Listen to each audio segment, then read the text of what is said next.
एक गांव में एक परिवार रहता था। परिवार में 4 सदस्य थे, माता पिता और 2 लड़के। एक की उम्र 12 वर्ष थी और दूसरे की 7 वर्ष। एक दिन बगीचे के बाहर कुएं के पास दोनों भाई खेल रहे थे कि अचानक बड़ा लड़का कुएं में गिर जाता है। छोटा लड़का एकदम घबरा जाता है। वह इधर उधर देखता है लेकिन दूर दूर तक कोई नहीं दिखता। वह जोर जोर से मदद के लिए चिल्लाता रहा, मगर अफसोस वहां कोई नहीं था। उसने कुएं में देखा तो उसका बड़ा भाई पानी में डूब रहा था। तो उसने बगल में रखी बाल्टी जिसमें रस्सी लगा हुआ था कुएं में फेंक दिया और भाई को बोला, भाई इस बाल्टी को पकड़ लो, मैं तुम्हें ऊपर खींचता हूं। 7 साल का लड़का अपने से लगभग दुगने वजन के भाई को कुएं से बाहर खींचने में एकदम असमर्थ था, लेकिन वो फिर भी अपनी पूरी ताकत लगाकर रस्सी को खींचे जा रहा था। छोटा लड़का सोच रहा था अगर वो नहीं खींचेगा तो उसका बड़ा भाई पानी में डूबकर मर जाएगा। यही सोचकर वह अपनी पूरी ताकत और जोश के साथ रस्सी को कुएं से खींचता रहा। उसकी हथेलियां रस्सी से एकदम छिल गई थी, आंखों से आंसू आ रहे थे, लेकिन फिर भी वह रस्सी नहीं छोड़ रहा था। वह रस्सी खींचे जा रहा था और अंत में उसने अपने भाई को कुएं से बाहर निकाल लिया। दोनों भाई एकदम भीग चुके थे। एक कुएं के पानी से भीगा था और दूसरा पसीने से भीग गया था। बड़ा भाई अपने छोटे भाई के हाथों को देखा और उसकी हथेलियां चूमते हुए अपने गले लगा लिया। शाम हो गई, वो अपने घर आ रहे थे। चौराहे पर कुछ लोग और बुजुर्ग मुखिया जी बैठे थे।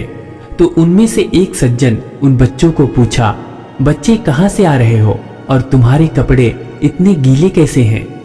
बड़े लड़के ने सब कुछ बताया कि कैसे वह कुएं में गिर गया और कैसे उसके छोटे भाई ने उस कुएं से बाहर निकालकर उसकी जान बचाई। यह सुनकर लोग हंस पड़े। ऐसा संभव है? एक छोटा बच्चा अपने से दुगने वजन और ऊपर से बाल्टी का वजन दोनों को कुएं से बाहर निकाल ही नहीं सकता। फिर छोटे लड़के ने मुखिया जी को अपना हाथ दिखाकर बोला, काका ये सच है, मैंने मेरे भाई को कुएं से बाहर निकाला। मुखिया जी बहुत आश्चर्यचकित होकर बच्चे का हाथ देखते रहे, लेकिन वहां पर बैठे किसी ने भी उनकी बात पर यकीन नहीं किया। फिर वे बच्चे अपने घर को चले गए। उनके जाने के बाद वे लोग कह रहे थे, अपनी तारीफ पाने के लिए ये बच्चे भी कितना झूठ बोलते हैं। लेकिन मुखिया जी ने कहा वे बच्चे सच बोल रहे थे। मुखिया जी की बात सुनते ही सब लोग एकदम भौचक्के हो गए। उन्होंने कहा कि वह छोटा सा बच्चा ये कैसे किया होगा? उसके उम्र के बच्चे के लिए ये कर पाना असंभव है। मुखिया जी ने फिर वो सच बताया कि इसे सुनने वाला हर एक व्यक्ति के रोंगटे खड़े हो गए।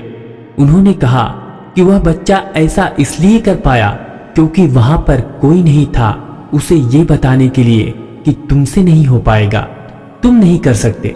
उसने पूरे मन से सोच लिया था कि उसे इस असंभव को भी संभव करना है, नहीं तो उसके भाई की जान चली जाएगी।